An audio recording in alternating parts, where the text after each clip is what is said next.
Today we are going to learn about the Mendel's law of inheritance, in which Mendel's law of inheritance हा तिसरा point आहे genetics मधला.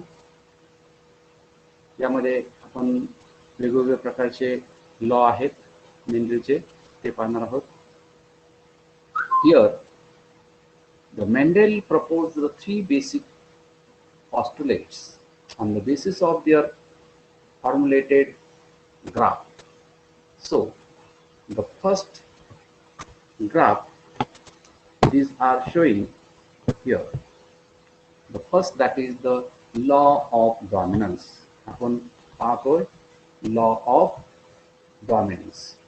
Here, law of dominance means the monohybrid and dihybrid cross of the phenotypic characters is controlled by the discrete unit called as the factor. Factor म्हणजे काय किंवा त्याची unit म्हणजे काय? त्याची एक सिंगल जीन म्हणजे त्याचं युनिट, त्याला आपण म्हणतो allele. Now in this alleles called as the unit or called as the factor, this when this factor is dissimilar म्हणजे वेगवेगळं, जर त्या वेगळ्या असतील, when it is in dissimilar, now these are the one or the another, these are forms the two types. मग ह्या दोन प्रकारच्या असतात, एक तर डॉमिनंट असतात किंवा रिसेसिव्ह असतात. मग डॉमिनंट म्हणजे काय? ज्या कॅपिटल शब्दामध्ये दाखवलेले असतात, उदाहरणार्थ कॅपिटल टी असेल तर तो डॉमिनंट म्हणायचा आणि स्मॉल टी असेल तर त्याला रिसेसिव्ह म्हणायचं. लक्षात घ्या. म्हणजे टॉल असेल तर डॉमिनंट आणि डॉर्फ असेल तर recessive.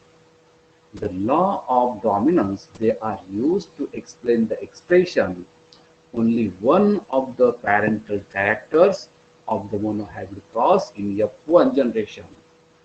These are expression on both in F2. मग ह्या लॉ मध्ये आपल्याला काय पाहिजे? लॉ ऑफ डॉमिनन्स म्हणजे काय? म्हणजे डॉमिनंट हा कधी असतो हे या लॉ मध्ये आपण शिकतोय.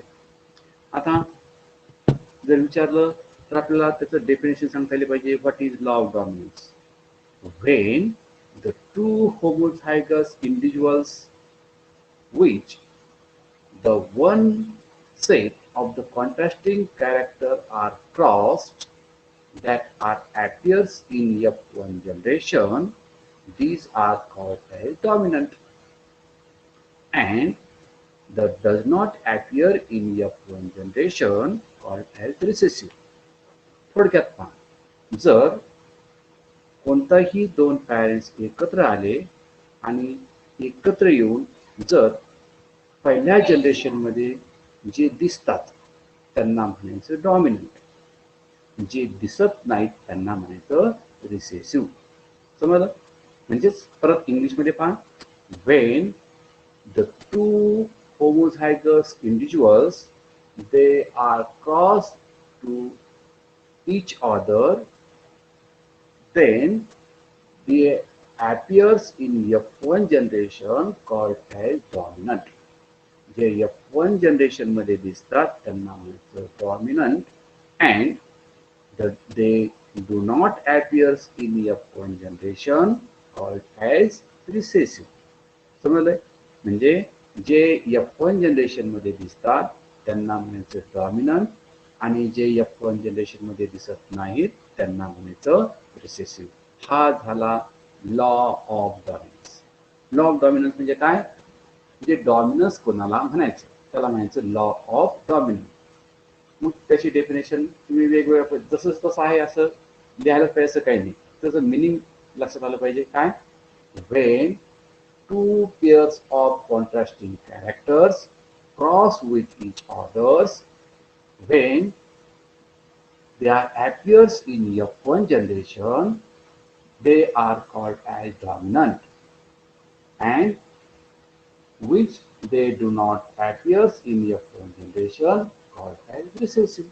म्हणजे जे F1 मध्ये दिसतात त्यांना म्हणायचं डॉमिनंट आणि जे F1 जनरेशन मध्ये दिसत नाहीत त्यांना म्हणायचं रिसेसिव्ह. समजलंय? त्याला म्हणायचं law of dominant. Here these are the first law.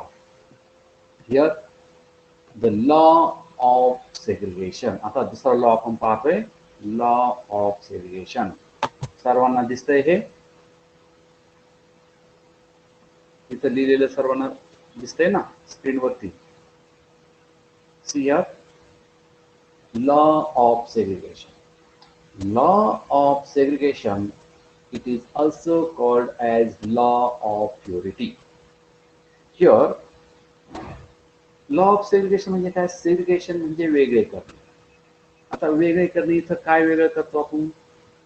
In this law, it is based on a fact that the alleles do not show any mixing in both alleles. They are recovered as called as F2 generation, and one of these is not seen in F1 during the formation of the gamete. These are separate or these are segregate. Now these are not appears in F2 generation. म्हणजे पहा, law of segregation मध्ये काय होतंय? The gamete which is formed in a pure characters, they are carries to dominant and the recessive factor do not, both, which is called as law of purity of gamete. समजून घ्या. आता उदाहरणार्थ एखादा gamete आहे, त्या gamete म्हणजे काय? उदाहरणार्थ कॅपिटल टी, स्मॉल टी हा एक गॅमेट आहे. हा जेव्हा तयार होतो, अगोदर F1 ला तयार होतो, नंतर F2 जनरेशन मध्ये तयार होतो, कोणत्याही जनरेशन मध्ये तयार होतो. मग हे तयार होताना दे आर डॉमिनंट और रिसेसिव्ह. मग तो डॉमिनंट आहे की रिसेसिव्ह आहे आज आपण शोधतो. Now they show the purity of gamete. मग हे त्याची प्युरिटी समजते. प्युरिटी म्हणजे काय? ते प्युअर टॉल आहेत की प्युअर डॉर्फ आहेत की हॅबिड आहे, हे आपण कशावर समजतो? त्याच्या characteristics. The law of segregation. In this law of segregation, it states that when the hybrid form of the gamete in the alleles, these are segregated from each other and they are enter in the different gamete. Similarly, the law of segregation states that when the hybrid form of gametes, they are segregated from each other, they are enter in a different gametes.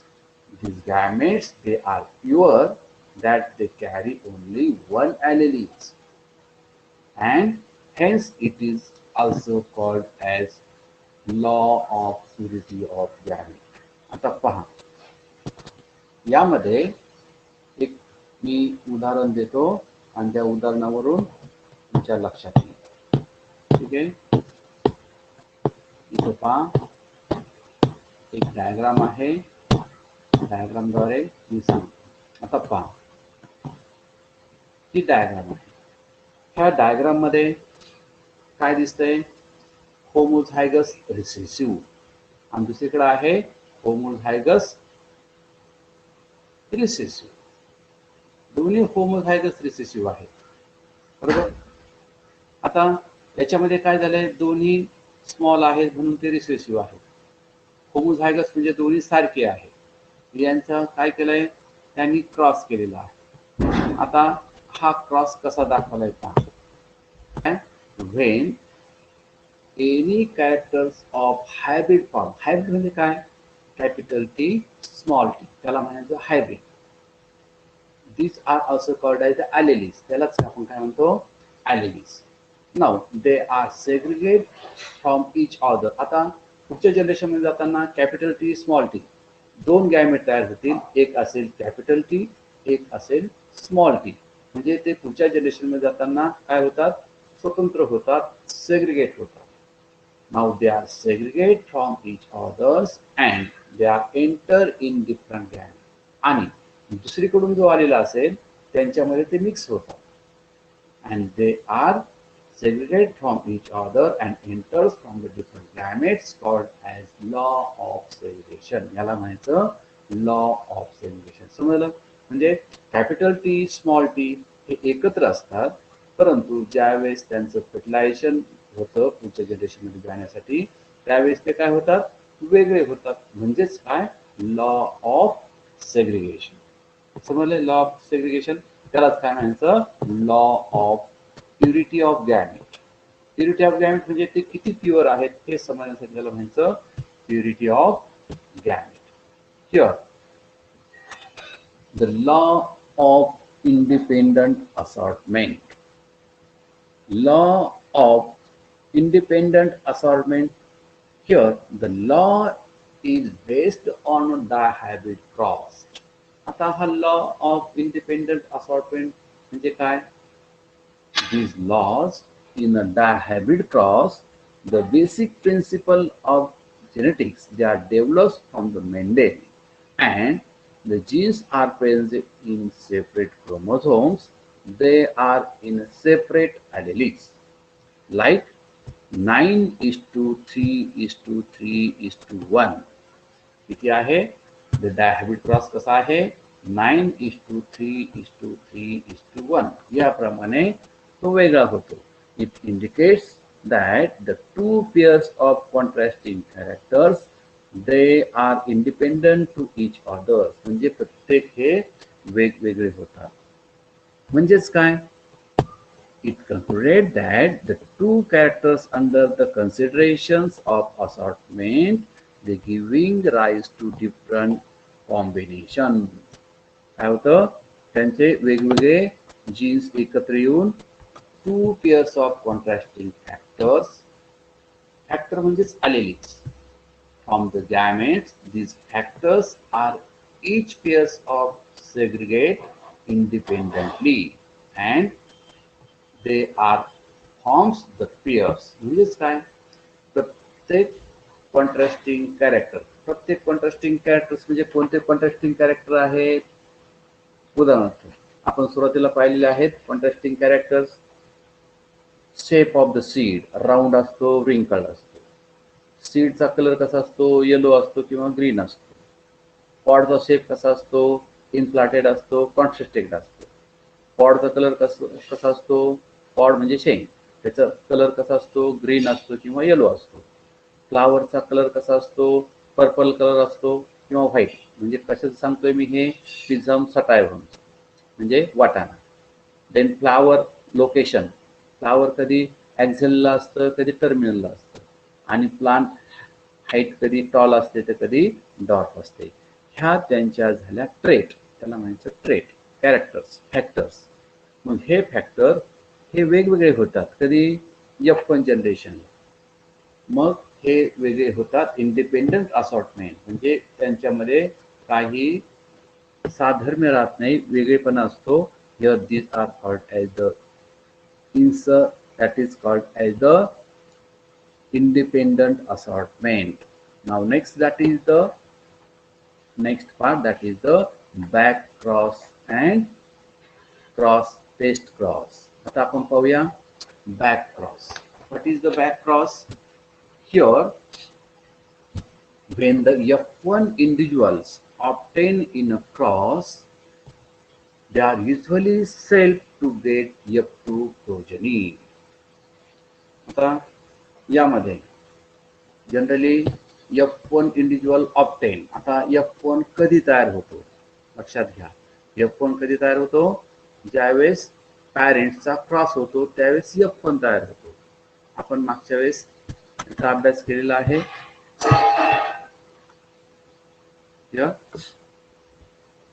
When the individuals obtained from the cross, they are usually in F2 progeny. They can also cross with one of the two parents. They are derived, recessive or dominant. Such a cross is called as the back cross. म्हणजेच जर F1 cross बरोबर, म्हणजे F1 जो तयार झालेला असेल, F1 बरोबर F2 त्यांचा क्रॉस असेल.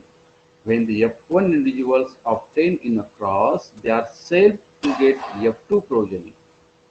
They are one or two parents from each they are derived from the cross called as the back cross. म्हणजे काय? कॅपिटल टी स्मॉल टी, बरोबर, त्यांना म्हणायचं बॅक क्रॉस. आता टेस्ट क्रॉस म्हणजे काय? The test cross can be used to find the genotype. They are homozygous pure. जर ते कॅपिटल टी असेल किंवा स्मॉल टी असेल, यांचा जो क्रॉस असतो त्याला म्हणायचं टेस्ट क्रॉस. परंतु हा जो होमोझायगस कॅपिटल टी किंवा स्मॉल टी याला काय म्हणतो आपण? होमोझायगस. ह्या होमोझायगस बरोबर जर F1 जनरेशनचा क्रॉस असेल, F1 जनरेशन म्हणजे कॅपिटल टी स्मॉल टी म्हणजे हायब्रिड. हायब्रिडचा जर क्रॉस झाला त्याला म्हणायचं test cross. What is the F1 hybrid crossed with homozygous recessive called as test cross? समजलंय? म्हणजे capital T into capital T small T त्यांना म्हणायचं test cross.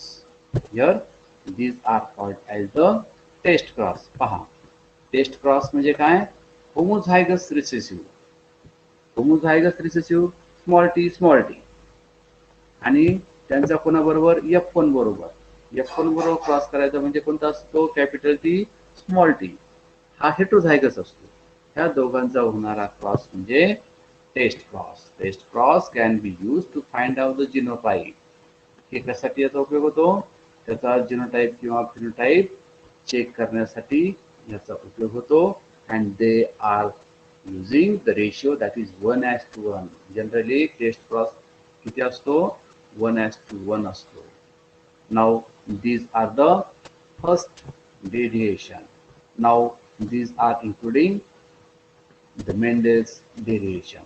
Now the Mendel's find the next part, that is the deviations from the Mendel's finding. आता काय होतं? When the single trait, these are transferred in the single gene to form the two alleles. म्हणजेच काय? Capital T एकत्र येऊन त्याच्यातून परत एक कॅपिटल टी वेगळा होतो आणि दुसऱ्याकडून परत एक कॅपिटल टी येतो. त्याच्यापासून परत एक नवीन जनरेशन तयार होतं. त्याला म्हणतो आपण Mendel's gene. The two alleles show the interaction from one completely dominant. त्याच्यामध्ये डॉमिनंट जो असतो तो F1 जनरेशनला दिसतो. Now they are passage from the time number of the deviations occurs. They are called as the neo-Mendelism. What is the Mendelism and neo-Mendelism? That is the any number of these deviations they are observed to identify by the post-Mendelism. They have to additional information of patterns to the inheritance, now called as the neo-Mendelism. आता इथं हा chart दाखवलेला आहे का? ह्या chart मध्ये तुम्हाला taste cross दिसेल. टेस्ट क्रॉस मध्ये काय सांगितलेलं होतं? The test cross when the F1 hybrid. आता हा F1 hybrid आहे का? आता होमोझायगस रिसेसिव्ह आणि इकडे होमोझायगस रिसेसिव्ह, वरच्या दोन्ही बाजूला होमोझायगस रिसेसिव्ह आहे. म्हणजे स्मॉल आर. मग ह्या स्मॉल आर मधून काय बाहेर येईल? इथं स्मॉल आर मधून एक स्मॉल आर बाहेर आला, इथून एक स्मॉल आर बाहेर आला, इथे त्याचप्रमाणे एक स्मॉल आर. आता मध्ये काय दाखवलंय पहा? Capital R, small R. आता हे कसे तयार झालेत पहा. When the test cross, the capital R and capital R small r, इथं त्यांचं कसे वेगळे तयार होतात? आता इथं पहा, वरच्या बाजूला सुरुवातीला हे पहिलं जे दिसतंय, ह्या पहिला ग्राफ कसा तयार झालाय बघा. इथं ह्या साईडला कॅपिटल आर आहे, त्याच्या खाली कॅपिटल आर आहे, इकडं स्मॉल आर आहे, इथं स्मॉल आर आहे. मग हा जो कॅपिटल आर आहे, ॲरो दिसतोय सगळ्यांना, त्याच्यावरती मी फिरवतोय, ॲरो दिसतोय. ओके,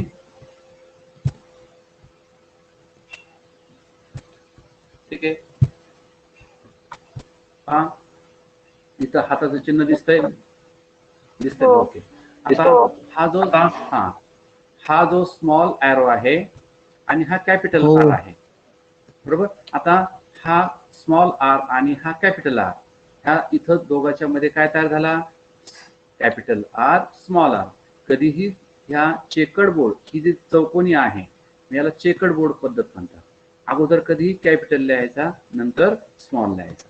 आता हा झाला कॅपिटल आर स्मॉल आर, म्हणून याचं नाव काय असेल, आता हा आर, आर कशाला लिहितात, आर पहा सुरुवातीला तुम्हाला दाखवलेला आहे, स्मॉल आर कॅपिटल आर. कशासाठी, राऊंड अँड विंकल्ड. राऊंड म्हणजे त्याची सीड, सीड कशी आहे याची, विंकल्ड, सॉरी ही विंकल्ड. स्मॉल आर म्हणजे विंकल्ड, बरोबर, म्हणजे बारीक, आणि राऊंड म्हणजे गोल. म्हणजे इथं वेगळं कॅरेक्टर दाखवलेलं आहे. इथं कॅपिटल आर स्मॉल आर म्हणजे हा कसा झाला, राऊंड. इथं आता हा स्मॉल आर कॅपिटल आर, इथं हा स्मॉल आर आहे आणि इकडे कॅपिटल आर आहे. ह्या दोघांचा काय झाला, कॅपिटल आर स्मॉल आर, म्हणजे हा सुद्धा काय झाला, राऊंड सीड. आता इथं सुद्धा तसंच पहा, इकडून आर आलेला आहे, इकडून हा आर आलेला आहे, कॅपिटल आर स्मॉल आर, इकडं कॅपिटल आर स्मॉल आर. हा झाला चेकर्ड बोर्ड. आता इकडं पहा वेगळा झालाय, इथं टेस्ट क्रॉस मध्ये काय होतंय पहा, कॅपिटल आर स्मॉल आर, इथं स्मॉल आर स्मॉल आर. आता यांचा क्रॉस कसा होतो पहा, हा कॅपिटल आहे, हा स्मॉल आहे, त्या दोघांचा उलट तो ऍक्टिव्ह नसलेलं. आवाज कोणाचा येतोय, इथं पहा कॅपिटल आर स्मॉल आर, म्हणून हा झाला राऊंड. आता इथं खाली पहा, वर स्मॉल आर आहे, इकडं स्मॉल आर आहे, म्हणून इथं काय झाला, स्मॉल आर स्मॉल आर. ठीक आहे, वरचा स्मॉल आर इकडे एक आला आणि इथला स्मॉल आर इकडे एक आला, म्हणून तो कसा झाला. आता हा राऊंड असेल का, नाही, याला काय म्हणायचं, रिंकल्ड. ठीक आहे, रिंकल्ड आहे. आता इथं तसंच आहे, स्मॉल आर इकडून स्मॉल आर, ह्या दोन्हीकडून स्मॉल आर आले, काय झाला, स्मॉल आर स्मॉल आर, म्हणजे हा कसं झाला, रिंकल्ड. इथं वरून स्मॉल आलाय, इकडून कॅपिटल आला, म्हणून हा झाला, दॅट इज द राऊंड. अशा प्रकारे, या प्रकारे क्रॉस केला जातो, याला म्हणायचं test cross.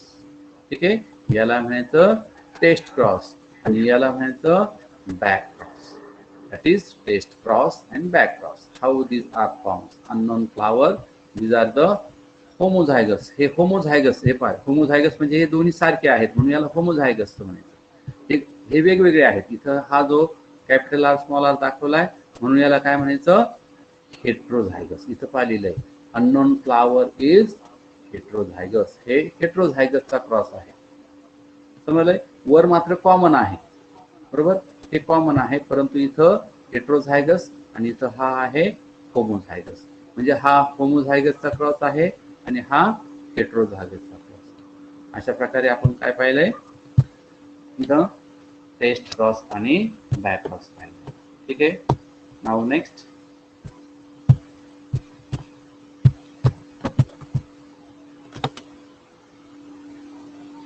Here incomplete dominance. आता आपण पाहूया इनकम्प्लीट डॉमिनन्स म्हणजे काय.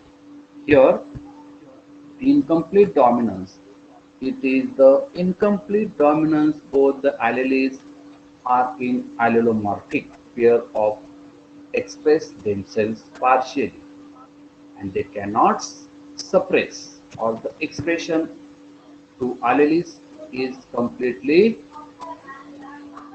पहा आता इनकम्प्लीट डॉमिनंट मध्ये काय होतंय पहा, जर एखादं फ्लावर आहे, रेड फ्लावर आहे आणि व्हाईट फ्लावर आहे, जर रेड फ्लावर म्हणजे कॅपिटल आर, व्हाईट फ्लावर म्हणजे स्मॉल आर, हे जर आपण एकत्र घेतले तर पुढच्या जनरेशन मध्ये कॅपिटल आर स्मॉल आर तयार होतो.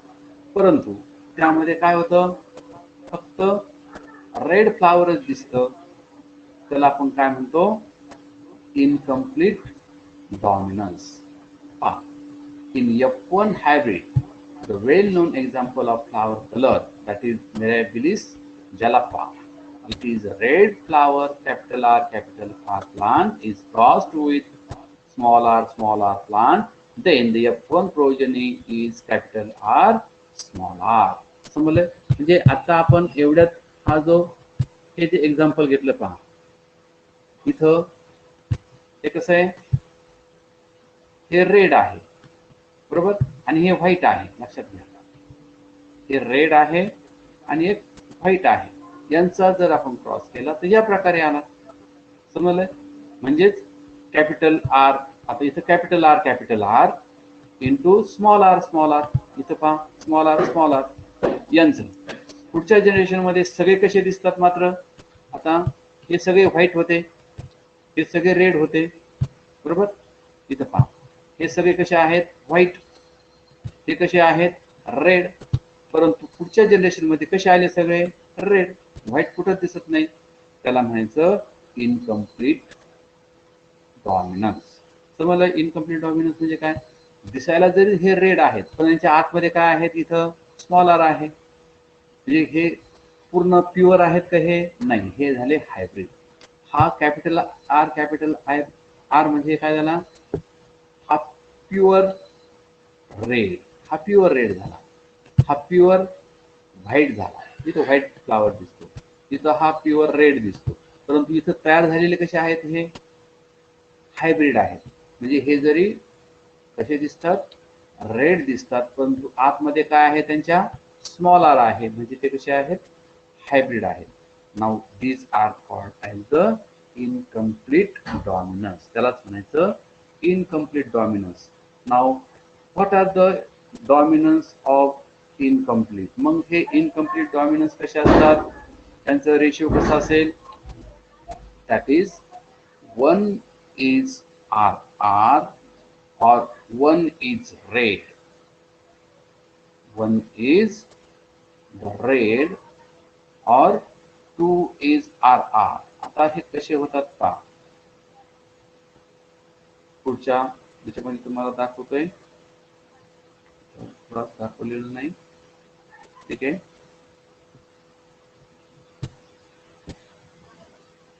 याचा रेशो होतो 3:1. Here these are called as the incomplete dominance. इथं पहा, the genotypic ratio 1 is RR, that is red, 2 is RR and 1 is small rr.